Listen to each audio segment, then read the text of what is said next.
High, আজকে কিছু fresh flower দিয়ে এই ছোট্ট কিউট কেকটা ডেকোরেশন করব। এই কেকের আউটকামটা এত ভালো এসেছিল, আমি আসলে এক্সপেক্টই করিনি।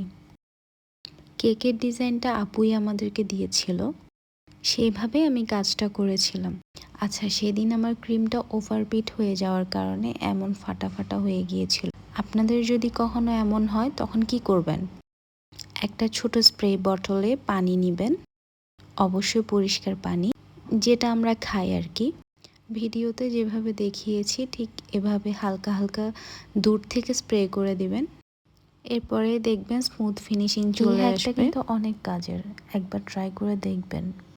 এরপর উপরে 2D নজল আর নিচে রাইটিং যে নজলগুলো আছে ওগুলো দিয়ে বর্ডার করে দিয়েছি।